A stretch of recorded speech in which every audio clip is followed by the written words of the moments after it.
For 2 months, she survived. 11 surgeries. 2 infections that nearly killed her. Pain that no medication could touch. And through it all, detectives had one question they couldn't answer. Who hated this woman enough to do something this cruel? Then came the interview. A routine conversation. Family gathered. Nothing unusual, until someone in that room said something they shouldn't have known. 1 sentence, 12 words. A detail that investigators had never released to anyone. Not the media, not the doctors, not even the family. Only 2 types of people knew that information: the detectives who found it, and the person who ordered the attack. The killer was in that room. She had been there all along.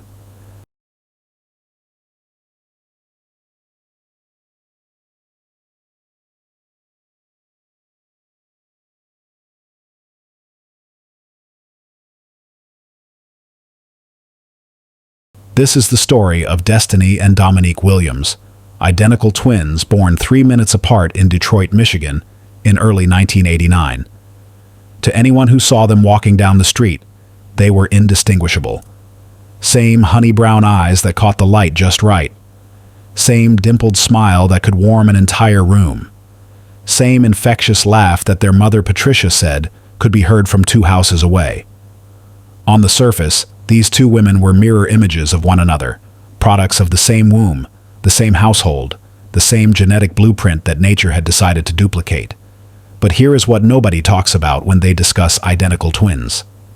Genetics may determine the shape of your face and the color of your eyes, but they do not determine the shape of your character or the color of your soul. Beneath that surface of matching features and shared mannerisms, 2 entirely different women had been forming since the moment they took their first breaths. One sister built her life on discipline, sacrifice, and the understanding that good things come to those who work for them. The other built hers on resentment, constant comparison, and a dangerous belief that the universe had somehow cheated her out of everything her sister possessed. Over the next hour, we are going to take you inside one of the most psychologically devastating crimes in recent American history. This was not a murder committed by a stranger lurking in the shadows. This was not a crime of passion sparked by a single heated argument. This was not a robbery gone wrong or a case of mistaken identity. What happened to Destiny Williams was planned, calculated, and executed with a level of cruelty that shocked even veteran homicide detectives who thought they had seen everything. The conspiracy to destroy her had been building for 30 years, accumulating like poison in a well, until it finally overflowed. And it all started with a wedding dress, a $14,000 custom gown covered in Swarovski crystals that was supposed to be the centerpiece of the happiest day of Destiny's life. She had saved for 2 years to afford that dress. She had dreamed about walking down the aisle in it since she was a little girl, flipping through bridal magazines with her mother. When she finally tried it on in front of her family, she had no way of knowing that the person standing beside her, the person smiling and clapping and pretending to share her joy, was already planning how to make sure she would never wear it. That person was her twin sister Dominique, the woman who shared her face, her blood, her childhood bedroom, the woman she had trusted with her deepest secrets and her biggest dreams. What could drive someone to commit such an unspeakable act against their own flesh and blood? What kind of hatred festers inside a person until it explodes into violence this extreme? Those are the questions that will haunt you long after this story ends. Before we continue, make sure you hit that subscribe button and share this story because what you are about to hear will stay with you. To understand what happened on September 14, 2018, we must first understand the world these 2 women came from and the invisible forces that shaped them long before the attack ever took place. The Williams family was a pillar of their community in Detroit, Michigan during the 1990s and early 2000s. Ronald Williams worked 32 years at Ford Motor Company's Dearborn assembly plant, arriving at 6 a.m. every morning and coming home with grease under his fingernails and pride in his heart. Patricia Williams taught 3rd grade at a public elementary school for 26 years, shaping young minds while making sure her own daughters understood the value of education. Together, Ronald and Patricia raised their twin girls with the kind of values that defined black middle-class America during that era. Church every Sunday morning without exception. Homework completed before any television was turned on. respect for elders demonstrated in every interaction, an unshakable belief that hard work would always be rewarded if you just kept your head down and stayed the course. The Williams household was strict but loving, structured but warm, and both parents made sure their daughters had every opportunity they needed to succeed. There were dance lessons and summer reading programs and family trips to museums in Chicago that the family saved all year to afford. On paper, Destiny and Dominique received identical upbringings in every measurable way. They ate the same meals prepared by their mother's hands.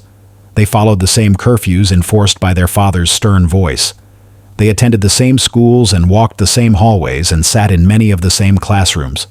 Their bedrooms were side by side, separated by a single wall, and for the first 18 years of their lives, they were rarely apart for more than a few hours at a time. Patricia Williams later told investigators that she tried her best to treat both daughters equally, to celebrate both of their achievements, to never show favoritism. But identical twins are never truly identical, no matter how hard parents try to pretend otherwise. From the earliest age, small differences began to emerge between Destiny and Dominique, differences that Patricia noticed but never quite knew how to address. Teachers would comment that Destiny seemed more focused, while Dominique seemed more easily distracted. Report cards would arrive with Destiny earning straight A's, while Dominique hovered around B's and C's. Birthday parties would end with Destiny thanking guests politely, while Dominique sulked in her room because she felt overlooked. These were small things, minor variations that most families would simply accept as part of raising two different children. But in the Williams household, these small differences were never discussed openly. They were swept under the rug, attributed to temporary phases, explained away with assurances that both girls would eventually find their own paths. Patricia Williams never sat her daughters down and talked about the growing distance between them. She never acknowledged the resentment that was quietly taking root in Dominique's heart, and that silence would cost her everything. Psychologists who specialize in twin dynamics have long studied a phenomenon they call identity differentiation. This is the process by which twins carve out separate identities to distinguish themselves from their genetic double. In healthy twin relationships, this differentiation is collaborative and mutually supportive. One twin might gravitate toward art while the other pursues athletics. One might become the outgoing socialite while the other prefers quieter hobbies like reading or gardening. Both paths are celebrated equally by the family, and both twins feel valued for who they are as individuals, rather than being seen as half of a matching set. But in unhealthy twin dynamics, differentiation becomes something far more destructive. It becomes a competition where only one twin can win. Labels get assigned early in childhood, sometimes by parents who do not realize the damage they are causing. One twin becomes the smart one, which means the other twin is implicitly the less intelligent one. One twin becomes the responsible one, which means the other is the irresponsible one. Over time, these labels stop being descriptions and start becoming prisons that neither twin can escape. According to family members who later spoke with investigators, the Williams household fell squarely into this second category. From elementary school onward, Destiny was consistently praised for her academic performance, her organizational skills, and her ability to follow through on commitments. Teachers adored her and wrote glowing comments on her report cards. Relatives held her up as an example during family gatherings, pointing to her accomplishments and saying, "Why can't you be more like your sister?" To cousins who slouched in their chairs, Destiny earned scholarships and awards and recognition that followed her everywhere she went. Dominique, by contrast, was labeled the creative one, a designation that in a household prioritizing, conventional achievement felt less like a genuine compliment and more like a consolation prize. She was always told she had potential, one family friend later told investigators during the murder inquiry. But potential is not the same as praise. Potential means you have not done anything yet. Potential means you are being compared to something you might become instead of celebrated for what you already are. This distinction may seem subtle, but to a child desperately seeking validation, it made all the difference in the world. Over the years, a pattern developed and hardened into permanent shape. Destiny achieved while Dominique watched from the sidelines. Destiny was celebrated at holiday dinners, while Dominique felt invisible at the same table. Destiny moved forward with her life, while Dominique remained stuck, unable to catch up no matter how hard she tried. By the time both twins reached adulthood, Destiny had built a life that anyone would envy. She had a career, stability, love, and a future that sparkled with promise. Dominique had built something very different. She had built a prison of comparison from which she could never escape. And inside that prison, something dangerous was beginning to grow. Where are you watching from right now? Drop your location in the comments below, and if you have made it this far, type, "I am still here," so we can see who is really paying attention. Destiny Williams graduated from Cass Technical High School in Detroit with a 4.2 grade point average, 3 advanced placement courses completed with flying colors, and a full academic scholarship to Spelman College in Atlanta, Georgia. Cass Tech was one of the most competitive public high schools in Michigan, known for producing future doctors, lawyers, engineers, and business leaders who would go on to shape their communities. Destiny thrived in that environment. She was the kind of student who sat in the front row, asked thoughtful questions, and turned in assignments 2 days before they were due just to make sure they were perfect. Her high school guidance counselor, a woman named Mrs. Richardson who had been advising students for over 30 years, later described Destiny as one of the most determined young women I ever had the privilege of knowing. Mrs. Richardson recalled sitting with Destiny during her junior year and mapping out a plan for college applications. She knew exactly what she wanted, Mrs. Richardson said. She wanted to study accounting, move to a big city, build a career, and eventually start her own firm. Most 17-year-olds cannot tell you what they want for dinner. Destiny had a 5-year plan written down in a notebook she carried everywhere. At Spelman College, Destiny majored in accounting and minored in business administration. She maintained a 3.8 grade point average throughout her 4 years, while simultaneously working 20 hours per week at the campus bookstore to earn spending money. Every other Saturday, she volunteered at a local women's shelter, helping residents with budgeting and financial literacy because she believed everyone deserved the tools to build a better life. Her college roommate, a young woman named Tamara Jackson, who would later become her maid of honor, recalled those years with deep fondness and unmistakable grief. She never complained about anything, Tamara told investigators during the murder inquiry. I would be stressed about exams, pulling all-nighters, crying over papers that were due the next morning. And Destiny would just calmly make me a cup of tea, help me outline my thoughts, and then go back to studying for her own classes. She was already 3 steps ahead of everyone else, but she never made you feel bad about it. She lifted you up instead of pushing you down. This generosity of spirit, this genuine desire to see others succeed, defined everything about who Destiny was as a person. After graduation in 2011, Destiny passed the Certified Public Accountant exam on her first attempt, a feat that less than half of all test takers accomplish. She accepted an entry-level position at a mid-sized accounting firm in Atlanta and threw herself into the work with characteristic determination. Within 3 years, she had been promoted twice. By 2016, she was managing a portfolio of clients worth over $40 million in combined assets. But Destiny's success was never just about the numbers on a spreadsheet or the title on a business card. Colleagues described her as genuinely warm and unfailingly kind. She was the complete package, and everyone who knew her understood that. At the accounting firm where Destiny worked, she quickly became known for the kind of small gestures that most people forget to make, but everyone remembers receiving.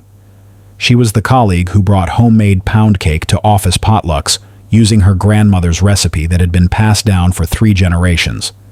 She was the manager who remembered birthdays without needing calendar reminders, and who wrote handwritten notes to junior associates after they delivered successful presentations. She was the person who stayed late on Friday evenings to help nervous new hires prepare for Monday morning client meetings, never once asking for credit or recognition. She was not just successful in the traditional sense, one coworker told investigators after the attack. She was kind. And in corporate America, kindness is rare. People climb over each other to get ahead. They take credit for work they did not do and blame others for mistakes they made. Destiny was different. She wanted everyone around her to succeed, and she actively worked to make that happen. By 2017, Destiny had achieved what many would consider the American dream, the kind of life that motivational speakers describe and magazine articles celebrate. She owned a 2-bedroom condominium in a gated community in one of Atlanta's most desirable neighborhoods. She drove a late-model Lexus that she had purchased outright without any financing because she believed in paying cash for major purchases whenever possible. She had a healthy retirement account that she contributed to religiously every paycheck, an emergency fund with 6 months of expenses saved, and 0 credit card debt. Her credit score hovered near 800, and financial advisors used her as an example when counseling younger clients about responsible money management. But Destiny was not consumed by work or wealth.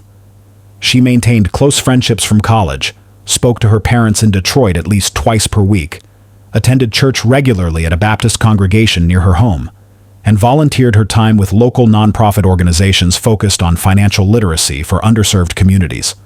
She dated occasionally, but never seriously until the spring of 2017, when everything changed. That May, a mutual friend invited Destiny to a backyard barbecue in a suburb of Atlanta. She almost did not attend because she had client reports to finish and was considering staying home to catch up on work. Something told her to go anyway. Maybe it was the beautiful weather, or the fact that she had not socialized in weeks. Maybe it was fate if you believe in such things.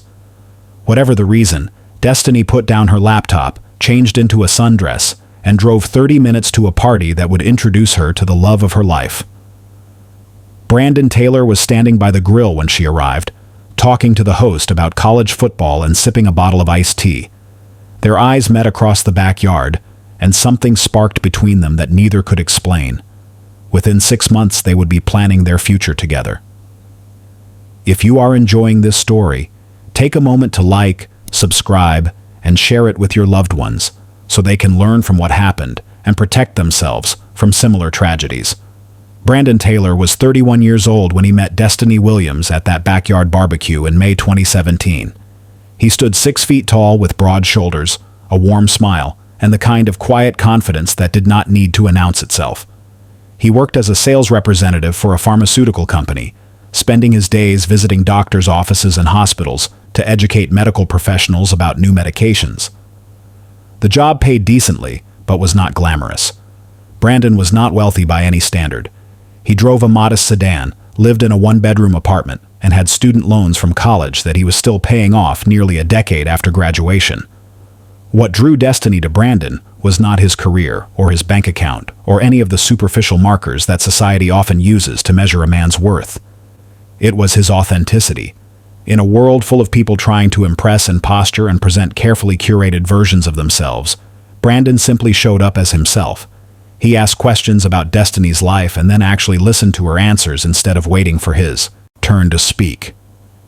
He remembered the small details she mentioned in passing and brought them up again weeks later, proving he had been paying attention.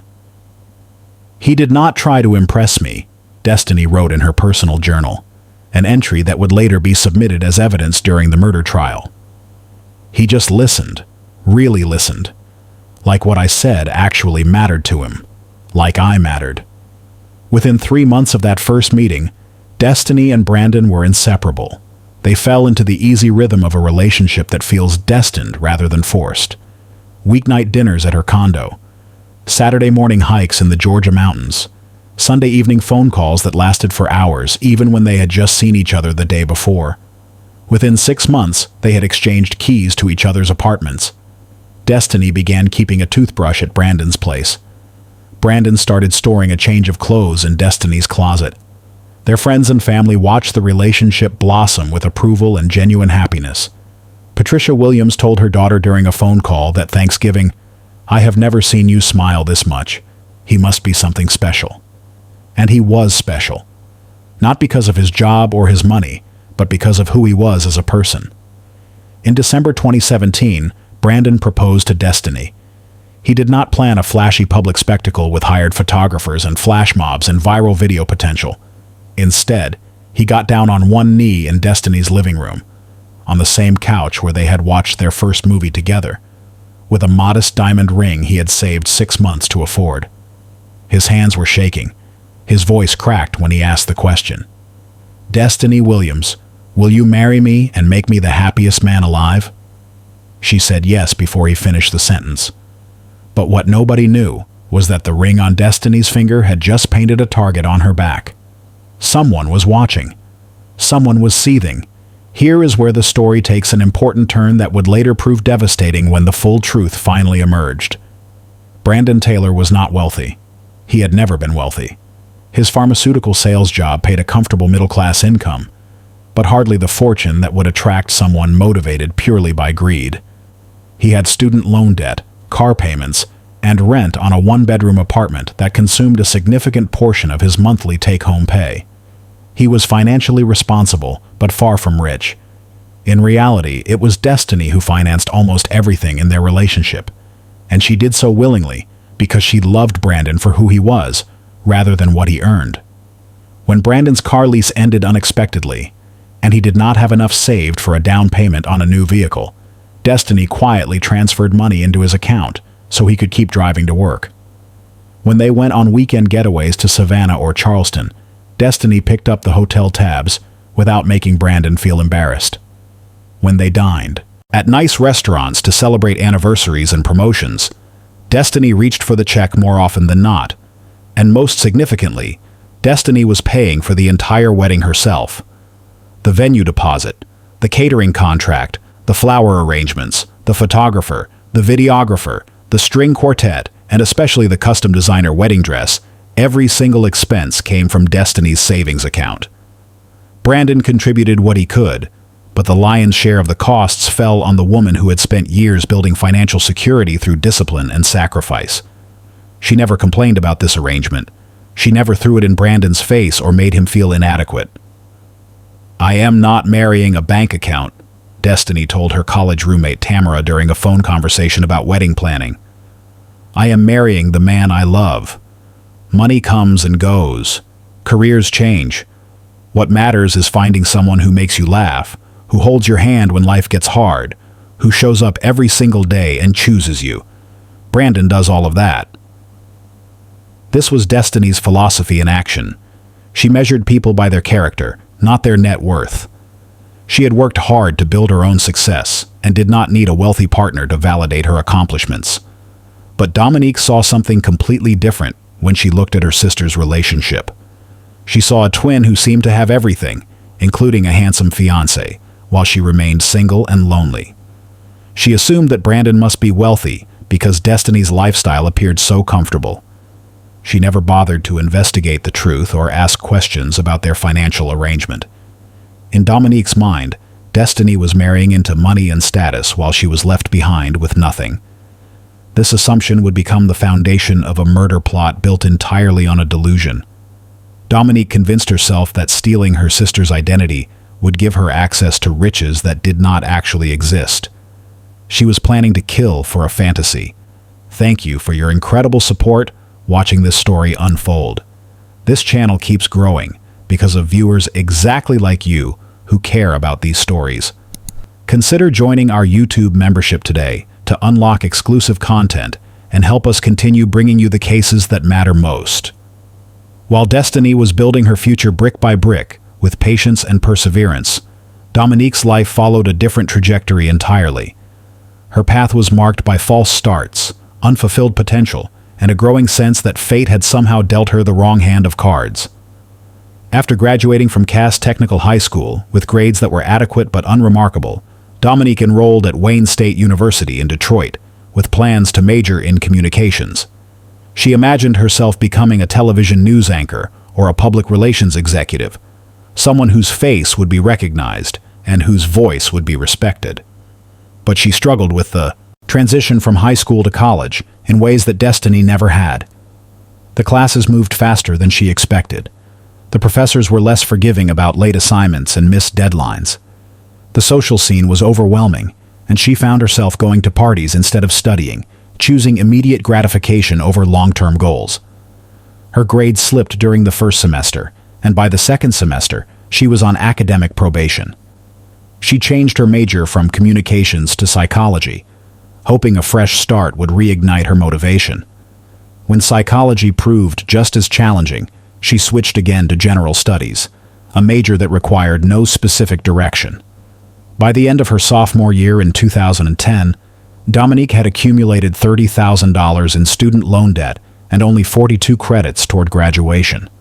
She had completed less than half of the coursework required for a degree while racking up bills that would follow her for years. She made the decision to drop out, telling herself and her parents that it was only temporary. "I am going to take a semester off," Dominique explained during a tense phone call with her mother Patricia. "Just one semester to figure things out. I will go back when my head is clear." That semester became a year. The year became 2 years. The 2 years stretched into a decade. Dominique never returned to college, and the $30,000 in student loans began accumulating interest that she could not afford to pay. Over the next 8 years, she held a series of jobs that never quite became careers. She worked as a retail associate at a department store for 7 months before quitting because she disliked her manager. She worked as a restaurant hostess for 5 months before being let go for chronic lateness. She worked as a receptionist at a real estate office, then as a call center representative for an insurance company, then as a data entry clerk for a medical billing firm. Each position lasted between 6 months and a year before ending the same way, with Dominique either resigning in frustration or being terminated for performance issues. She always had an excuse, a former coworker from the call center later recalled during the investigation. The manager was unfair. The hours were bad. The pay was not enough. The training was inadequate. It was never her. It was always someone else's fault. This pattern repeated itself again and again, while Destiny's star continued rising. The distance between them grew wider every year. By 2018, Dominique Williams was 29 years old and had very little to show for nearly a decade of adulthood. She lived in a cramped one-bedroom apartment in a declining neighborhood on the outskirts of Atlanta, a city she had moved to in 2014, ostensibly to be closer to her successful twin sister. The apartment complex had seen better days. The hallways smelled of mildew, the parking lot was poorly lit, and the neighbors kept to themselves because trust was in short supply. Dominique paid $700 a month for the privilege of living there, and some months, even that modest amount was difficult to scrape together. Her financial situation had deteriorated steadily over the years until it reached a critical point.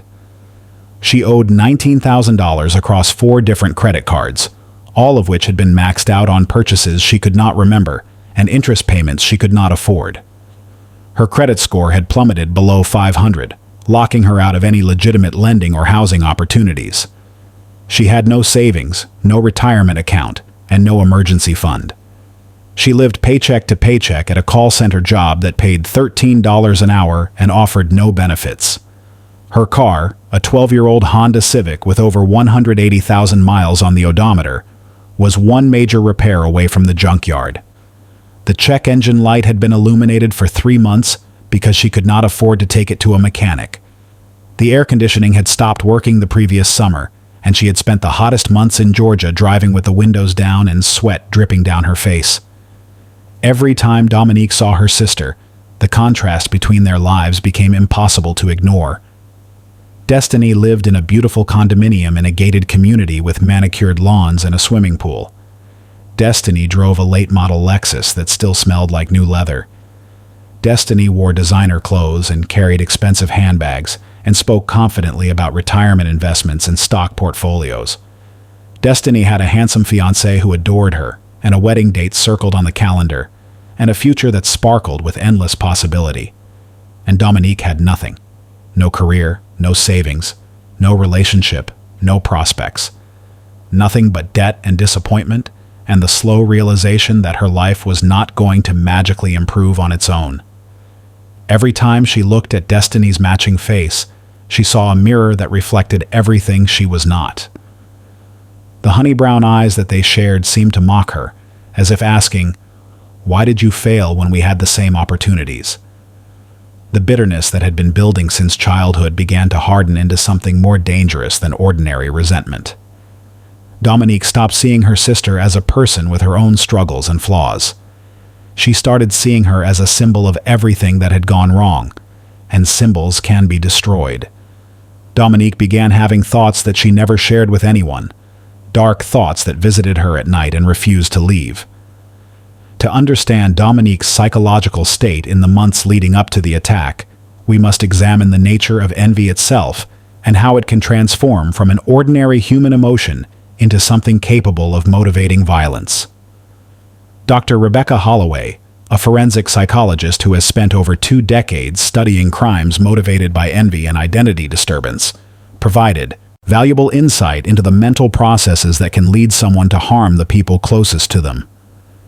Envy is one of the most corrosive human emotions that exists, Dr. Holloway explained during an interview about the case. It is important to understand the distinction between envy and jealousy, because people often confuse them. Jealousy involves the fear of losing something you already have, like worrying that someone might steal your spouse or take your position at work. Envy is fundamentally different. Envy is about resenting someone else for possessing what you lack, for having what you believe should rightfully belong to you. In cases involving identical twins, Dr. Holloway noted, envy can become particularly dangerous because the comparison is inescapable and constant. You share the same face, the same genetic potential, the same starting point in life. So when your twin succeeds where you have failed, it feels like a personal indictment of every choice you have ever made. It suggests that your circumstances are not the result of bad luck or unfair treatment, but rather the direct consequence of your own inadequacies. Over time, chronic envy can distort perception in profound and dangerous ways, Dr. Holloway continued. The envious person stops seeing their target as a full human being with struggles and flaws and complexities. Instead, the target becomes a symbol, a walking reminder of everything that went wrong in the envier's own life. Every success the target achieves becomes another wound. Every celebration becomes another humiliation. The envier cannot feel happiness for the other person because their happiness is experienced as a direct attack. In extreme cases, this psychological distortion can lead to what mental health professionals call annihilation fantasies. These are not simply wishes that the envied person would disappear or suffer misfortune. They are elaborate mental constructions in which destroying the envied person becomes a form of justice, a correction of what feels like a cosmic imbalance. The envier begins to believe that eliminating their target will somehow transfer the target's success, happiness, and identity to themselves. In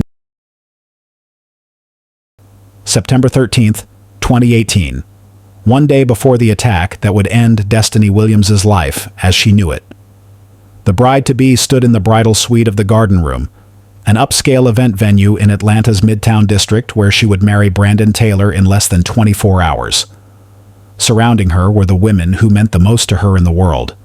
Her mother, Patricia, had flown in from Detroit and was already dabbing at her eyes with a tissue. Her maid of honor, Tamara Jackson, was adjusting her camera phone to capture the moment. 2 bridesmaids from her Spelman College days were whispering with excitement. And there was Dominique, standing in the corner with a smile that looked exactly right, but felt subtly wrong. Destiny had insisted that her twin sister be present for this moment, despite the tension that had grown between them over the years. She knew something was off in their relationship, knew that Dominique had become distant and occasionally hostile, but she attributed it to the normal friction that can develop between siblings as they grow older and their lives diverge. "We came into this world together," Destiny had written in a text message to Tamara the week before. "I cannot imagine getting married without her there. She is my sister, my twin. Whatever is going on between us, we will work it out eventually." This was Destiny's nature.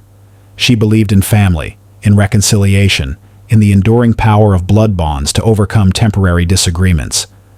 She had no idea that the disagreement between her and Dominique was anything but temporary. The wedding dress was extraordinary by any standard of measurement. It had been custom designed by a boutique atelier in Buckhead, one of Atlanta's most affluent neighborhoods, and the craftsmanship showed in every detail. The fitted bodice was hand-embroidered with over 2,000 Swarovski crystals that caught the light and threw tiny rainbows across the walls. The sweetheart neckline framed Destiny's face perfectly.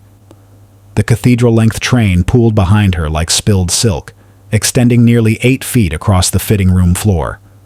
The price for this masterpiece was $14,000.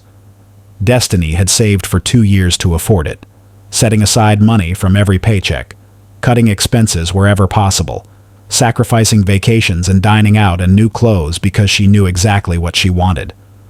When she stepped out of the dressing room and turned toward the full-length mirror, the room fell completely silent. Patricia Williams began to cry openly, no longer trying to hide her tears. Tamara clutched her chest and whispered, "Oh my God," under her breath. The bridesmaids gasped and broke into spontaneous applause. For a moment, everything was perfect. Destiny looked like a princess from a fairy tale, radiant and beautiful and deserving of every happiness the world could offer. And Dominique stared. Her smile remained frozen on her face. Her eyes stayed fixed on the crystals sparkling across her sister's bodice. Her hands were clasped so tightly that her knuckles turned white. Nobody noticed. Nobody understood what was happening inside her mind. Nobody knew that the countdown to destruction had already begun. Witnesses who were present at the wedding dress fitting would later describe Dominique's expression in that moment, using the same word repeatedly. Frozen. Her smile was frozen. Her posture was frozen. Her eyes were frozen on her sister's reflection in the mirror, as if she could not look away no matter how much she wanted to.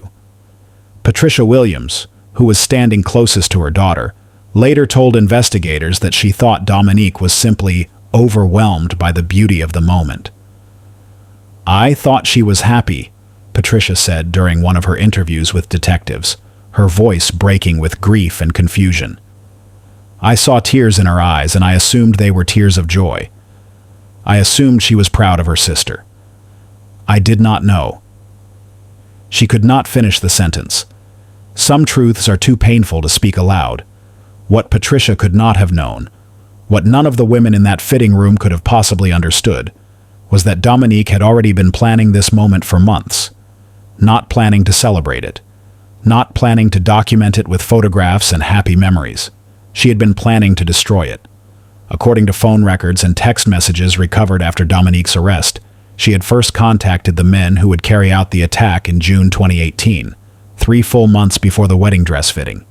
But seeing the dress in person, seeing those Swarovski crystals catching the light like captured stars, seeing her mother's tears and her sister's radiant smile, that was the confirmation Dominique needed. That was the moment when jealousy crystallized into absolute certainty.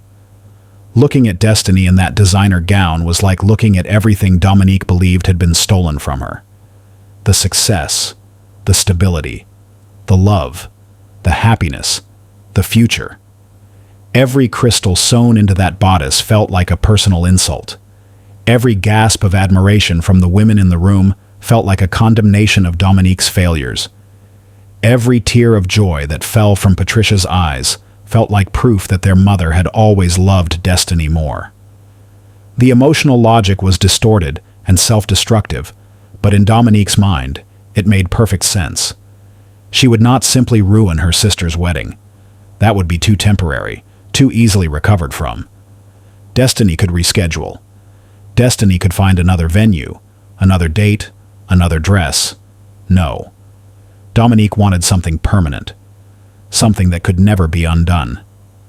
She wanted to ruin her sister's face, to take away the beauty they shared, to ensure that Destiny would never again look in a mirror and see perfection reflected back. And then, once her sister was destroyed, Dominique would step into her place. She would take her identity. She would take her fiancé. She would take her life. In Dominique's twisted imagination, this was not murder. This was justice. This was reclaiming what should have been hers from the beginning. By the time the fitting ended and the women began gathering their purses to leave, Dominique's plan was fully formed. Tomorrow night, behind the venue, in the darkness. Her sister would never see it coming. To execute her plan, Dominique needed help. She needed men who were willing to commit unspeakable violence for money, men with no connection to her family who could never be traced back to her through ordinary investigation. She found them in the most predictable of places. In early June 2018, Dominique created an anonymous email account and began browsing forums on the dark web, the hidden layer of the internet where illegal services are bought and sold with shocking casualness.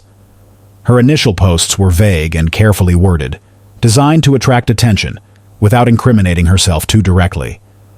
Looking for someone to handle a problem. Atlanta area. Serious inquiries only. Payment in cash. Within a week, she had received 17 responses from individuals claiming they could provide the services she needed. Most were probably scammers or undercover law enforcement, but Dominique was persistent enough to filter through the noise. She narrowed her selection to 2 men based on their apparent experience and willingness to follow specific instructions. Terrell Jackson was 26 years old, with prior convictions for aggravated assault that had earned him 3 years in state prison. Michael Patterson was 31 years old and had served 4 years for armed robbery at a convenience store.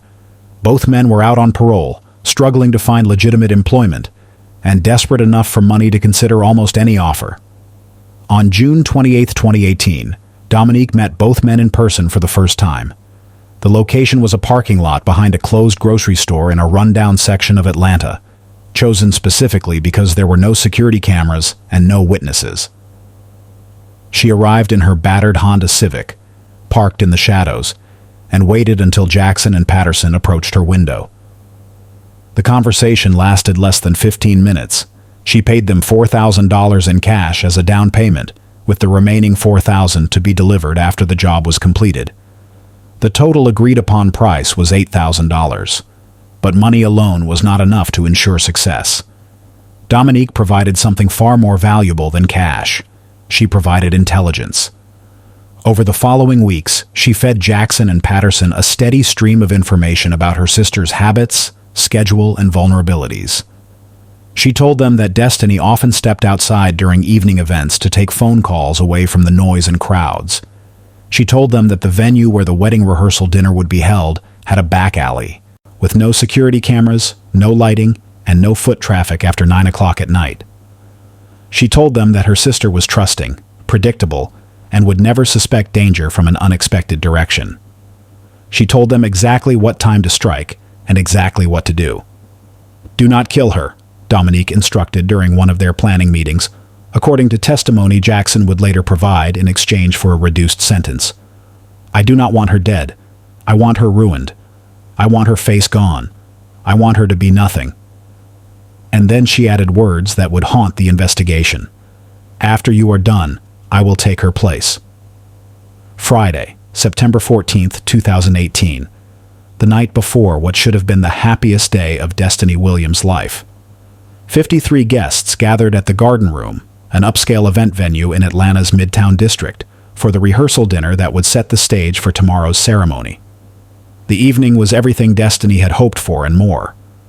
The venue had been transformed into a wonderland of white roses and soft candlelight, with tables draped in ivory linens and centerpieces that sparkled with crystal accents. A live jazz quartet played in the corner, filling the room with smooth melodies that encouraged conversation without overwhelming it. Family members who had flown in from Detroit filled tables near the front, sharing stories from the twins' childhood that made everyone laugh, and occasionally brought tears to Patricia Williams's eyes. Old college friends mingled with new colleagues from Destiny's accounting firm. Brandon's relatives from South Carolina chatted warmly with the Williams family, as if they had known each other for years rather than months. Destiny was radiant in a cream-colored cocktail dress that her mother had helped her choose. She wore Patricia's pearl earrings, the same earrings that her mother had worn at her own wedding in 1986, passed down as a symbol of love, enduring across generations. Her hair was swept up in an elegant twist that showed off her graceful neck. Her smile seemed to light up the entire room, drawing people toward her like moths to a flame. Brandon Taylor could not stop looking at her. Every few minutes, his gaze would drift across the room to find her, and his face would soften with an expression of pure adoration. "I remember thinking this is what happiness looks like," Brandon would later tell investigators, his voice breaking with emotion. "Real happiness, the kind you do not question or analyze, you just feel it in your bones."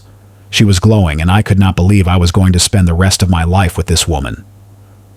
Dominique was there too, of course. The bride's identical twin sister sat at the head table, positioned in a place of honor that reflected her importance in Destiny's life. She smiled when appropriate during the toasts that Brandon's best man delivered. She raised her glass and clinked it against others when the moment called for celebration. She hugged relatives who approached her and complimented how beautiful her sister looked. To anyone watching, she appeared to be a devoted sister sharing in her twins' joy. But her phone, which investigators would later recover and examine in forensic detail, had been buzzing throughout the evening with text messages from a prepaid number that had been purchased with cash. 9:14 p.m. We are in position. 9:23 p.m. She's still inside? 9:31 p.m. Tell us when. Dominique excused herself to use the restroom. She stood in the stall staring at her phone and typed 3 words that would set everything in motion. Almost time. Wait. The clock was ticking toward destruction. At approximately 9:35 p.m., Destiny Williams's phone rang with a call that would change everything. She was standing near the bar, talking with her maid of honor Tamara about last-minute details for the ceremony, when she felt the vibration in her clutch purse. She excused herself politely and glanced at the screen. The caller ID showed a number she recognized immediately. It belonged to Gerald Foster, the property manager who handled her condominium complex. Gerald rarely called, especially not in the evening, so Destiny assumed something urgent must have happened. She answered with concern in her voice. "Mr. Foster, is everything okay?" The voice on the other end sounded worried but calm, explaining that there had been a water leak detected in her unit by a sensor installed in the utility room. Maintenance needed emergency access to assess the damage before it spread to neighboring units. Would she authorize them to enter using the master key? Destiny did not hesitate. Her condominium was her pride and joy, the physical manifestation of years of hard work and disciplined savings. The thought of water damage spreading through the walls while she celebrated at her rehearsal dinner was unbearable. She told Mr. Foster that of course he could enter, thanked him for calling, and asked if there was anything else she needed to do. He mentioned some paperwork that needed a verbal confirmation, a few details about insurance coverage, things that would only take a minute. The venue was loud, music was playing, guests were laughing and clinking glasses.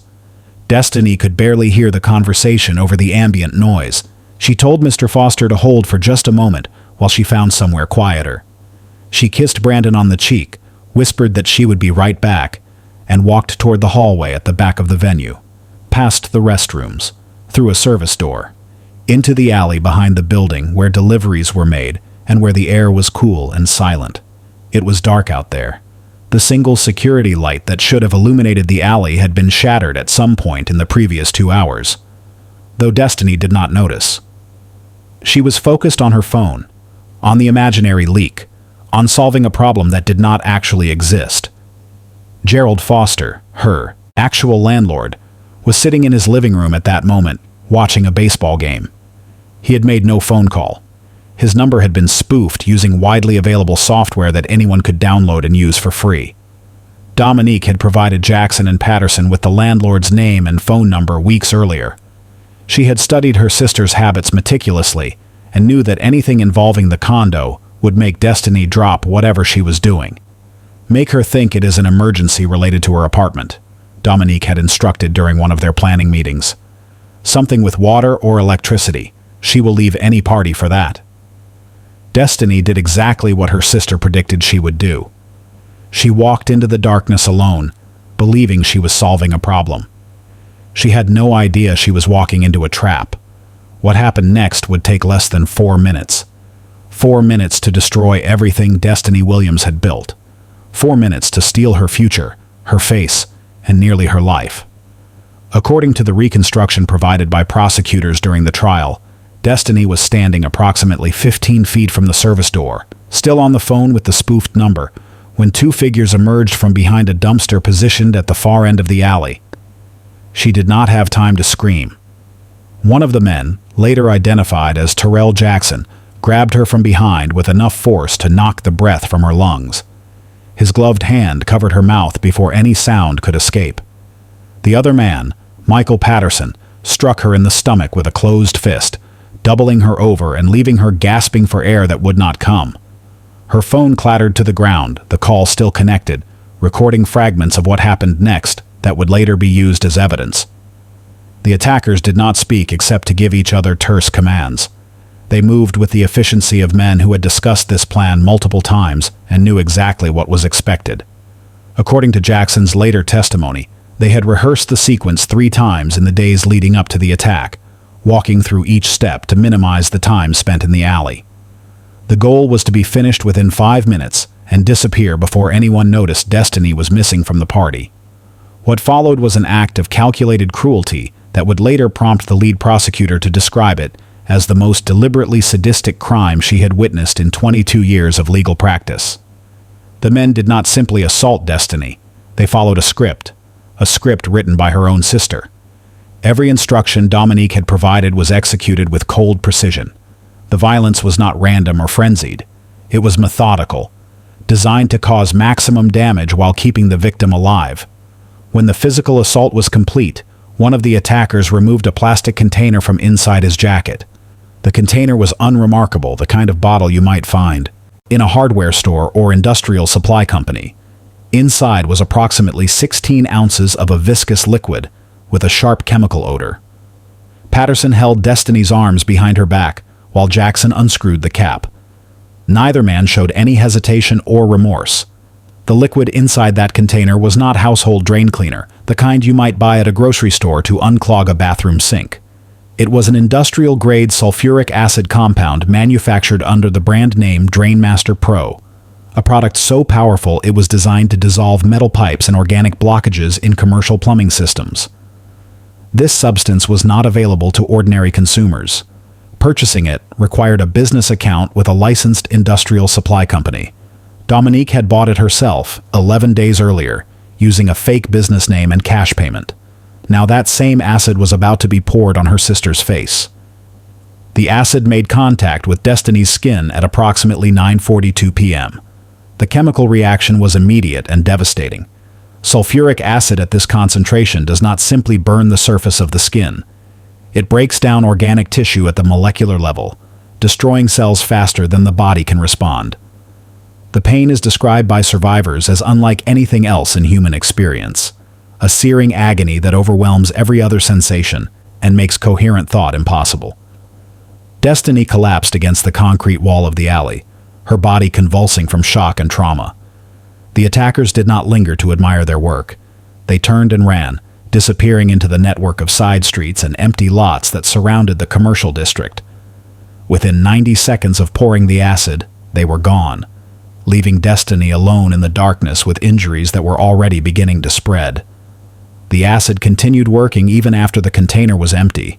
It seeped into wounds, ate through layers of tissue, and caused damage that would compound with every passing minute. Destiny's screams, if she made any, went unheard. The alley was isolated. The service door behind her was thick and well insulated. The party continued inside the venue, guests laughing and dancing and checking their watches, wondering when the bride would return from her phone call. 20 minutes passed, then 30. Tamara Jackson, the maid of honor, began to worry. She walked to the back of the venue calling Destiny's name, checked the restrooms, asked other guests if anyone had seen her. Nobody had. Tamara's concern deepened into genuine alarm. She pulled Brandon aside and told him something was wrong. His face went pale as he realized how long Destiny had been gone. They began searching in earnest, checking every room in the venue, walking the perimeter of the building, calling Destiny's phone over and over again. The calls went straight to voicemail. Nobody thought to check the alley behind the building. Why would they? It was a delivery entrance, dark and empty, the kind of place you walk past without a second glance.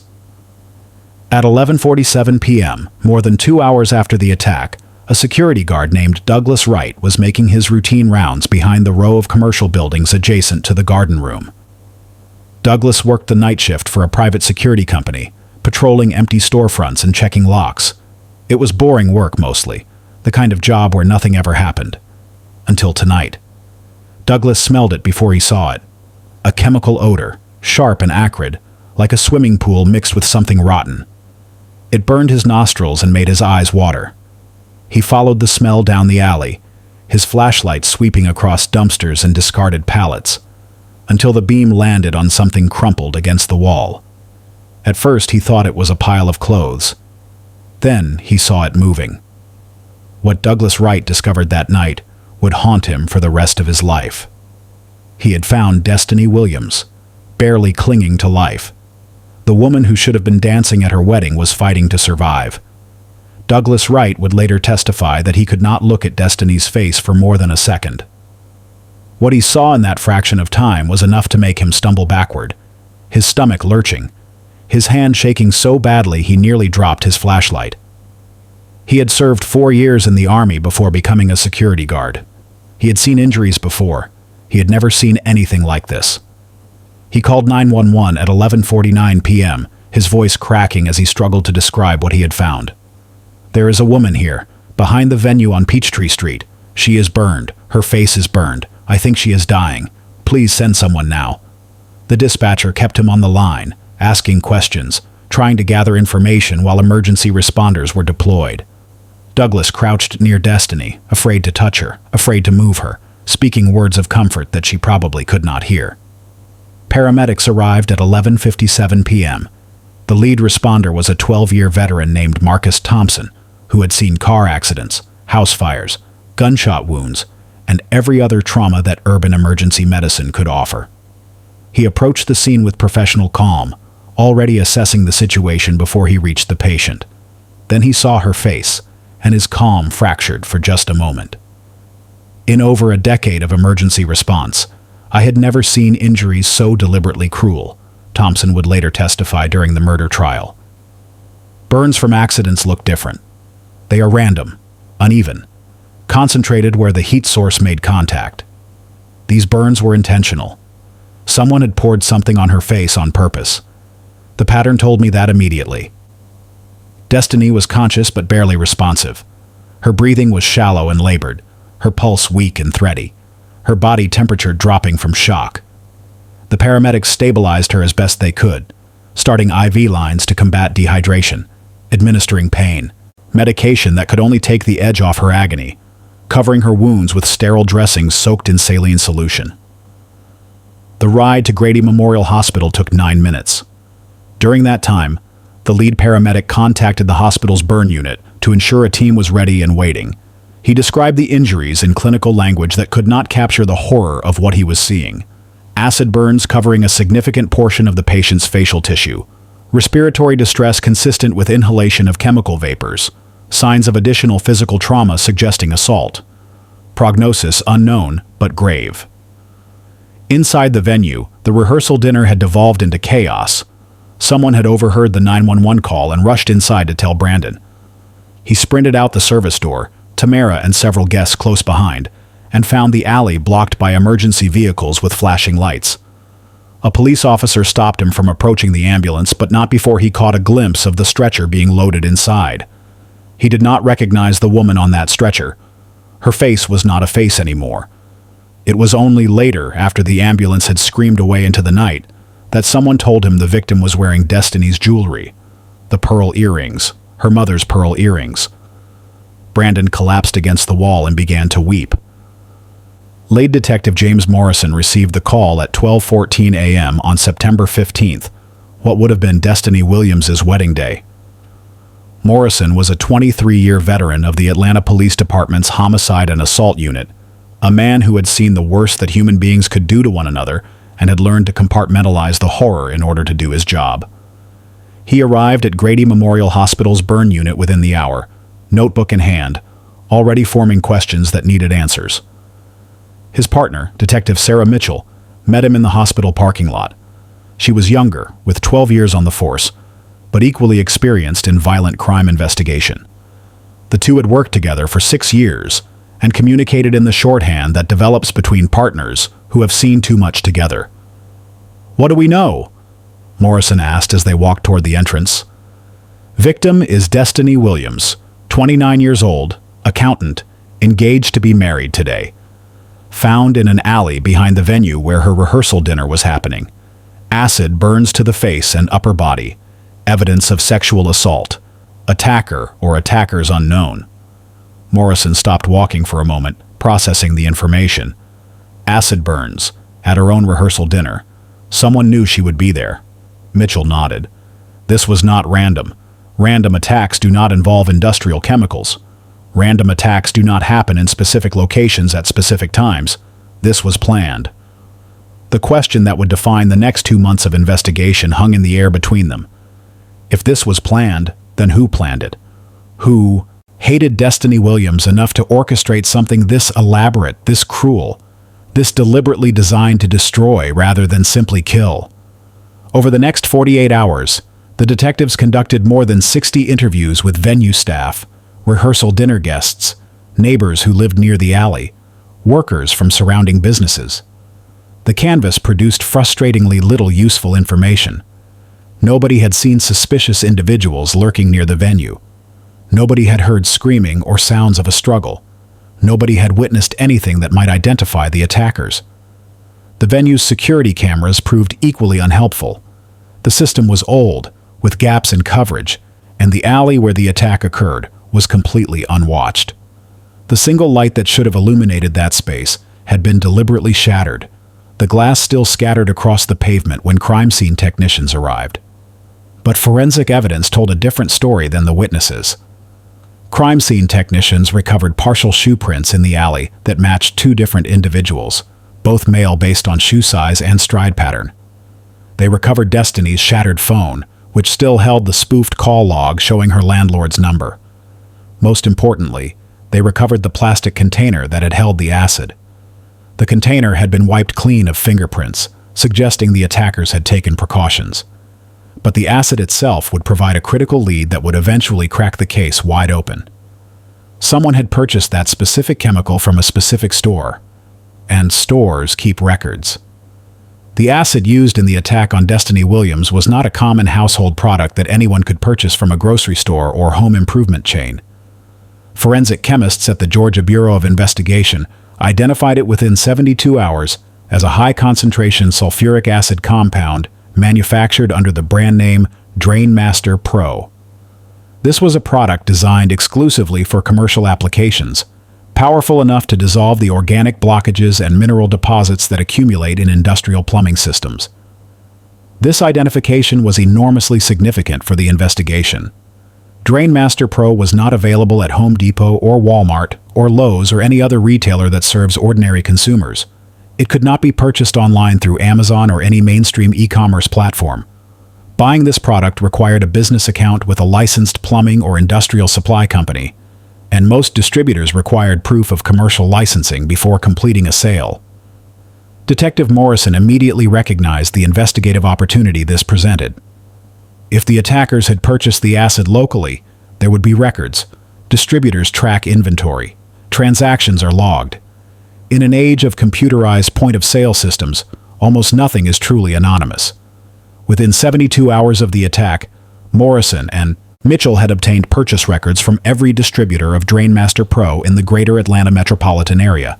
There were only 7 companies that carried the product, and most of their customers were established plumbing contractors with long business relationships. One transaction stood out immediately.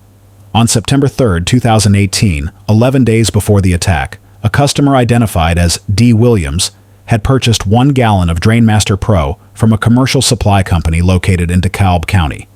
The purchase was made in cash, which was unusual for commercial transactions. Most contractors used business accounts or credit cards for supplies.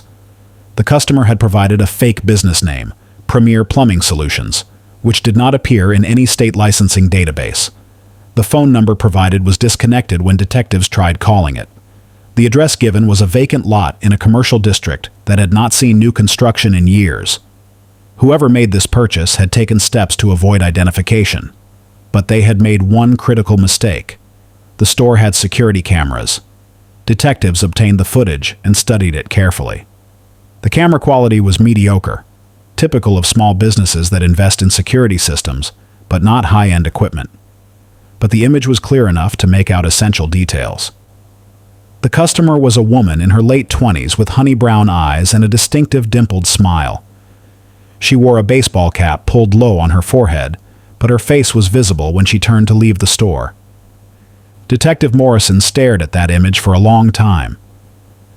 There was something familiar about the face, something that tugged at his memory. He had seen those features before, very recently. He pulled up photographs of Destiny Williams, the victim who was currently fighting for her life at Grady Memorial Hospital. The woman in the security footage looked exactly like her. It was impossible. Unless it was not Destiny at all. Unless it was someone who shared her face. While investigators were pursuing forensic leads and studying security footage, another drama was unfolding at Grady Memorial Hospital's specialized burn unit. The Williams family had gathered in the waiting room, maintaining a constant vigil as Destiny underwent emergency surgeries to repair the damage that the acid had inflicted. The atmosphere was thick with grief, confusion, and a desperate hope that refused to die despite the grim updates from medical staff. Patricia Williams had not slept in 3 days. Her eyes were red-rimmed and hollow, her hands constantly fidgeting with rosary beads she had brought from Detroit. Ronald Williams sat in the corner staring at the wall, unable to speak, his silence more eloquent than any words could be. Brandon Taylor paced the hallways like a caged animal, calling Destiny's phone over and over again, even though he knew she could not answer, unable to accept the reality that his wedding day had become a nightmare. And Dominique was there too. She had arrived at the hospital within an hour of Destiny's admission, faster than her parents who had to book emergency flights from Detroit. She was visibly distraught, crying and hugging everyone who approached, asking doctors and nurses endless questions about her sister's condition, expressing shock and horror at what had happened. She was hysterical, one of the night nurses recalled, during a later interview with investigators. Absolutely beside herself with grief. She kept saying, "Who would do this to my sister? Who could hate her this much?" She seemed completely devastated. But Detective Morrison, who had arrived at the hospital to check on the victim and observe the family's reactions, noticed something that did not quite fit the picture. He had been doing this job for over 2 decades, watching people process trauma in every conceivable way. He had seen victims' families scream in rage and go silent with shock. He had seen people laugh inappropriately because their brains could not handle what was happening. Grief took many forms, and Morrison had learned not to judge reactions too harshly. But Dominique's grief felt wrong. Everyone grieves differently, Morrison would later testify during the trial. I understand that. I have seen it all. But Dominique's performance, and I call it a performance because that is what it was, felt rehearsed, like she was watching herself play a role. The tears came at exactly the right moments, but her eyes stayed dry underneath the performance. She hugged people, but her body was rigid, like she was going through motions rather than feeling genuine emotion. Morrison trusted his gut. He had learned through painful experience that intuition often picked up on details that conscious observation missed. Something about Dominique Williams set off alarm bells that he could not ignore. He made a mental note to look more closely at the sister. He did not yet have evidence connecting her to the crime. He did not have probable cause for an arrest or even a formal interrogation. But he had a feeling. And sometimes, a feeling is where investigations begin. On September 29, 2018, 2 weeks after the attack, detectives conducted a routine follow-up interview with members of the Williams family at the hospital.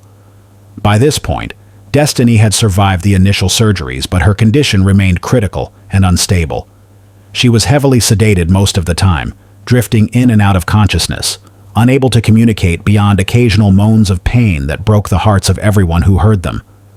The acid had caused extensive damage, permanently affecting her eyesight in her right eye and compromising her respiratory system from inhaling chemical vapors during the attack. Doctors were cautiously pessimistic about her long-term prognosis, warning the family that even if she survived, her quality of life would be severely diminished.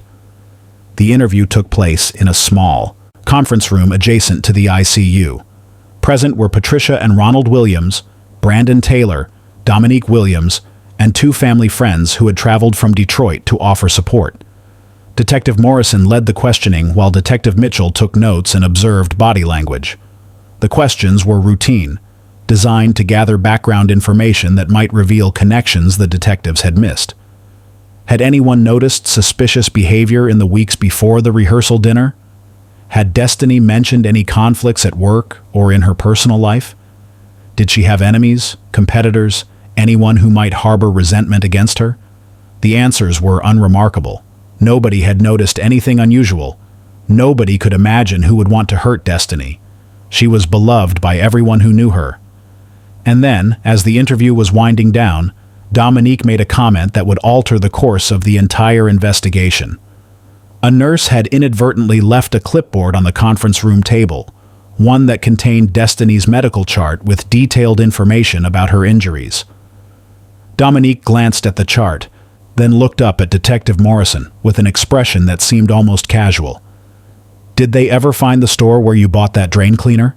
she asked. "Those men said it burns faster than regular acid." The room fell completely silent. Morrison did not respond immediately. He made a careful note on his legal pad, writing the words exactly as she had spoken them. He nodded slowly, as if considering her question. Then he asked, very calmly, "What men, Dominique?" Her expression flickered. Just for a moment, less than a second, something shifted behind her eyes before she caught herself and rearranged her face into confusion. "I mean, the men who attacked her," she stammered. "Whoever they were. I just assumed.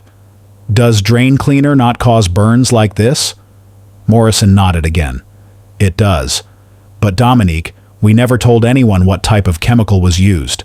We never told the family, the media, anyone. And we certainly never mentioned that it came from a store." He leaned forward slightly. "In fact, the only people who knew those details were the forensic team, the attackers, and the person who hired them." Dominique's face went pale. "So, I am going to ask you again. What men?" In the hours following Dominique's devastating slip, Detective Morrison moved quickly to obtain the warrants he needed. A judge, after reviewing the evidence and testimony, authorized comprehensive access to Dominique's digital footprint, phone records, text messages, email accounts, social media activity, and financial transactions going back 18 months. What the investigation uncovered in those records was nothing less than a complete blueprint for murder. Bank records told a damning story of careful financial preparation. Dominique had withdrawn $8,000 in cash over a period of 3 weeks in the summer of 2018, but she had not withdrawn the money all at once. She had structured the withdrawals across 4 separate transactions: $1,500 on June 20th, $2,000 on June 27th, $2,500 on July 5th, and $2,000 on July 12th. This structuring was deliberate. Federal banking regulations require financial institutions to report cash transactions of $10,000 or more to government agencies. By keeping each withdrawal below suspicious thresholds and spreading them across multiple transactions, Dominique had attempted to avoid triggering those reporting requirements. This behavior, known as structuring, is itself a federal crime. Phone records revealed dozens of calls and text messages to prepaid burner numbers that had been purchased with cash at convenience stores throughout the Atlanta area. The prepaid phones themselves were never recovered, almost certainly destroyed after the attack, but the carrier records preserved the metadata showing when calls were made and how long they lasted. But the most devastating evidence came from text messages that Dominique had sent through her primary phone, messages that had been automatically backed up to a cloud storage service she had apparently forgotten existed. When investigators accessed that backup, they found a chilling record of premeditation spanning months. June 15th, 2018. She is getting married in September. I need this done before the wedding. July 23rd, 2018. I do not want her dead. Dead is too easy. I want her destroyed. I want her face gone. August 30th, 2018. She takes her phone calls outside during parties, behind the building, no cameras. 9 p.m. September 13th, 2018, the night before the attack. Tomorrow, we do it tomorrow. She will be wearing that dress for the last time. Investigators also recovered search history from Dominique's laptop computer that painted a disturbing picture of her psychological state in the months leading up to the crime. She had searched for information about acid attacks in other countries, about facial reconstruction surgery and its limitations, about identical twins and identity theft, about how long acid disfigurement takes to heal. One search query, entered 3 weeks before the attack, was simply, "Can an identical twin take her sister's identity?" Perhaps most chilling of all was a note found in the encrypted notes app on Dominique's phone, dated August 2018, that read simply, "Her life should have been mine." The case against Dominique Williams was building rapidly, but investigators were not finished yet. On October 5, 2018, detectives arrested Terrell Jackson and Michael Patterson at their respective residences in Atlanta. Both men were taken into custody without incident, surrendering quietly when confronted with the overwhelming evidence linking them to the crime. They were charged with aggravated assault, rape, and conspiracy to commit murder, charges that carried potential sentences of life in prison without the possibility of parole. Jackson, the younger of the two men at 26 years old, broke first. Within 12 hours of his arrest, he requested a meeting with prosecutors. He was willing to provide a full confession, including names, dates, methods, and every detail of the conspiracy, in exchange for a reduced sentence. His lawyer had explained the mathematical reality of his situation. Without cooperation, he was facing life behind bars. With cooperation, he might see the outside world again before he died. Jackson chose survival over loyalty. In a recorded statement that would later be played at trial, Jackson laid out the entire conspiracy from beginning to end. His voice was flat, almost monotone, as if he was reading from a script rather than describing the destruction of another human being. "She came to us," Jackson told investigators. "This woman named Dominique. She found us online through one of those dark web forums where people post looking for services. She said she wanted her sister hurt, not killed. That was important to her. Hurt, but not killed." He continued. "She paid us $8,000 in cash. $4,000 up front, $4,000 after the job was done, and she told us exactly what to do. She gave us her sister's schedule, told us where she would be, what time she would come outside. She even gave us the landlord's name and phone number so we could spoof the call and get her outside." When asked what specific instructions Dominique had provided, Jackson's answer was chilling in its precision. She said rape her first, then pour the acid on her face, but keep her alive. She wanted her sister to suffer. She wanted her to live with what happened. She said if her sister was dead, she could not take her place. Detective Morrison pressed for clarification. "What do you mean, take her place?" Jackson shrugged. "Her words, not mine. She said after we were done she was going to step into her sister's life, take her identity, marry her fiancé, get the money and the lifestyle." "Did she explain why she wanted to do this to her own sister?" Jackson nodded slowly. "She said her sister had everything, the success, the man, the life, all of it. And she was tired of being second place. She was tired of being the twin nobody remembered." He paused, then added, "She said if she could not have what her sister had, she was going to take it from her, one way or another." The recorded confession was devastating evidence, but the final revelation was still to come. As investigators continued building their case against Dominique Williams, they uncovered a truth so absurd it would have been almost comical if the consequences had not been so devastating. The entire foundation of Dominique's murder plot, her belief that destroying her sister would give her access to wealth and status, was based on a complete delusion. Brandon Taylor was not wealthy. He had never been wealthy. He never would have made Dominique wealthy even if her plan had succeeded. Financial records subpoenaed during the investigation painted a clear picture of Brandon's actual circumstances. His pharmaceutical sales job paid a comfortable middle-class income, but hardly the fortune that would inspire someone to commit murder. He had student loan debt from his undergraduate education that he was still paying off nearly a decade after graduation. He drove a modest sedan that was 3 years old and had been financed through a standard auto loan. Brandon lived in a one-bedroom apartment because that was what he could comfortably afford. He contributed to his retirement account, but did not have substantial savings. His credit score was good, but not exceptional. By every objective measure, he was a hard-working, financially responsible man of average means. In reality, it was Destiny who had financed almost everything in their relationship. She had paid off Brandon's student loans early as a gift because she loved him and wanted to remove that burden from his shoulders. She had covered the down payment on his car when his previous lease ended unexpectedly. She had funded their weekend getaways and restaurant dinners and all the small luxuries they enjoyed together. Most significantly, Destiny was paying for the entire wedding. Every vendor deposit, every contract, every expense came from her savings account. The custom crystal-studded wedding dress, the venue, the catering, the flowers, the photographer, all of it was Destiny's money. Brandon contributed what he could, but the financial foundation of their life together was built on Destiny's years of discipline and success. Dominique had never bothered to verify her assumptions.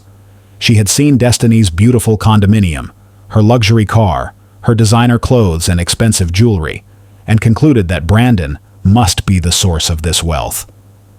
It never occurred to her that her sister had earned every dollar herself through hard work and sacrifice. She never asked, Brandon told investigators during a follow-up interview, his voice hollow with grief and disbelief. She never once asked me about my job, my salary, anything. She just assumed. She looked at Destiny's nice things and thought that was because of me. But it was not. It was never me. It was always Destiny. Dominique had orchestrated the brutal assault of her twin sister, destroying her face and ultimately ending her life, to steal a fortune that did not exist. She had committed murder for a fantasy. She had destroyed her sister for nothing. For 63 days, Destiny Williams fought to survive. She endured 11 separate surgeries as doctors struggled to repair the catastrophic damage the acid had inflicted on her body. She battled sepsis twice, infections that ravaged her weakened immune system and brought her to the edge of death before antibiotics pulled her back. She suffered through daily wound care procedures that were so painful, even heavy sedation could not fully shield her from the agony. The acid had not just burned her skin. It had eaten into her respiratory tissue from inhaling the chemical vapors, damaged her kidneys and liver as toxins spread through her bloodstream, and compromised her immune system in ways that could not be repaired. Each day brought new complications, new crises, new struggles that tested the limits of modern medicine. Despite everything, Destiny remained conscious for much of her hospitalization. She could not speak because the acid had damaged her throat and vocal cords, but she communicated through written notes when she had the strength to hold a pen. Her handwriting was shaky, barely legible, but the words she formed were lucid and heartbreaking. "Tell Brandon I love him," she wrote on one occasion when he was not present. "Mom, I am scared," she wrote on another night when the pain was particularly unbearable. Detectives interviewed her 3 times during her hospitalization. Each interview was brief because Destiny tired quickly, and speaking caused her immense discomfort. Her memory of the attack was fragmented from shock and trauma, with gaps that she could not fill no matter how hard she tried. She remembered the phone call about the water leak. She remembered walking outside to find somewhere quiet. She remembered hands grabbing her, covering her mouth, and then pain unlike anything she had ever experienced. She could not describe her attackers because she had never seen their faces clearly. The alley was too dark, and the assault happened too fast. She did not know that her sister had orchestrated the attack. Investigators made the deliberate decision not to tell her. What would have been the point? Detective Morrison later explained during an interview about the case. She was dying. She was in agony every moment of every day. And the person who did this to her was her twin sister, the person she had loved and trusted her entire life. We decided to let her die believing that her sister loved her. We decided to give her that one final mercy. On November 16, 2018, at 3:42 in the morning, Destiny Williams died of complications from her injuries. Multiple organ failure, the doctors said. Her body had simply endured too much damage to continue functioning. She was 29 years old. She never got to wear her wedding dress. She never got to marry Brandon Taylor. And she never learned that the person who destroyed her shared her face. 2 months of suffering, and then silence. The crime was now officially murder. Dominique Williams was arrested at her apartment on November 19, 2018, 3 days after her sister's death elevated the charges from assault to murder. When detectives knocked on her door, she did not try to flee or resist. She opened the door calmly, looked at the handcuffs in Detective Morrison's hands, and said only, "I knew you would come eventually." She was charged with first-degree murder, conspiracy to commit murder, aggravated assault, and criminal solicitation. Given the premeditated nature of the crime and its extraordinary cruelty, prosecutors announced that they would seek the death penalty. The trial began in September 2019, almost exactly 1 year after the attack that had taken Destiny's life. It lasted 3 weeks and drew national media attention. True crime enthusiasts and court watchers filled the gallery every day, watching as prosecutors methodically built their case against a woman who had destroyed her own twin. The evidence was overwhelming. Prosecutors presented the text messages, the bank records showing structured cash withdrawals, the GPS data proving Dominique had met with Jackson and Patterson multiple times before the attack, and the damning security footage from the industrial supply store. They played Terrell Jackson's recorded confession, in which he described in clinical detail the instructions Dominique had provided. Most devastating of all was the testimony about Dominique's slip at the hospital, when she had revealed knowledge that no innocent person could possess. Jurors watched footage of that interview and saw Dominique's face flicker with recognition when she realized her mistake. Defense attorneys attempted to argue diminished capacity, claiming that Dominique suffered from an untreated mental illness that had impaired her judgment. They brought in psychological experts who testified about her history of depression and feelings of inadequacy. But the jury was unmoved. The evidence showed planning. It showed patience. It showed a calculated, methodical execution of a crime designed to maximize suffering. On October 14, 2019, the jury returned its verdict after less than 4 hours of deliberation. Guilty on all counts. 2 weeks later, the same jury recommended the death penalty. But in December 2019, the presiding judge exercised his discretion and sentenced Dominique Williams to life in prison without the possibility of parole. His reasoning was unexpected but poetic. Death would be too easy, the judge explained during his sentencing remarks. You wanted your sister to suffer. You wanted her to live with the consequences of what you did to her. I am giving you the same gift. You will live with what you did, every day, for the rest of your life. You will grow old in a prison cell, knowing that you destroyed your twin sister for money that did not exist, for a life that was never yours to take. Dominique showed no reaction as the sentence was read. She was led away in handcuffs without looking back at her parents, who sat in the front row weeping. Justice had been served, but nothing could bring Destiny back. The case of Destiny and Dominique Williams raises questions that have no easy answers, questions that will linger in your mind long after this story ends. How does jealousy become murderous? At what point does ordinary resentment transform from a feeling you carry into a plan you execute? And how many people walk among us, smiling and agreeable, while harboring hatred so intense they would destroy the people who love them most? Dominique Williams was not a stranger who lurked in the shadows waiting to strike. She was family. She was an identical twin who had shared a womb with her victim, shared a childhood bedroom, shared birthday parties and holiday dinners and family vacations. She had the same face, the same voice, the same genetic blueprint that nature uses to create life. And yet, beneath that matching exterior, she had become something unrecognizable, a person so consumed by envy that she was willing to orchestrate unspeakable violence against the person closest to her in the world. A woman who convinced herself that destroying her sister was not murder, but justice, not a crime, but a correction of cosmic imbalance. Dr. Rebecca Holloway, the forensic psychologist who analyzed this case, offered a final reflection on what Dominique's transformation reveals about the human capacity for darkness. What makes this case so disturbing is how ordinary she appeared on the surface. She held jobs. She maintained friendships. She participated in family gatherings without anyone suspecting what was growing inside her mind. But beneath that ordinary surface, she had constructed an elaborate belief system in which she was the eternal victim, and her sister was the villain who had stolen her birthright. Every success Destiny earned was something taken from Dominique. Every celebration of Destiny's achievements was an insult to Dominique's existence. In her mind, she was not committing murder. She was reclaiming what should have been hers from the beginning. Perhaps the most terrifying aspect of this case is not the crime itself, but the reminder it offers about the limits of human knowledge. We can never truly know what lives in someone else's heart, not even someone who shares our face. Destiny Williams trusted her sister. She shared her wedding dress with her.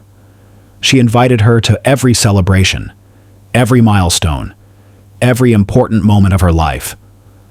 She never suspected that the face in the mirror was also the face of her killer. And in the end, it was not detective work that solved the case.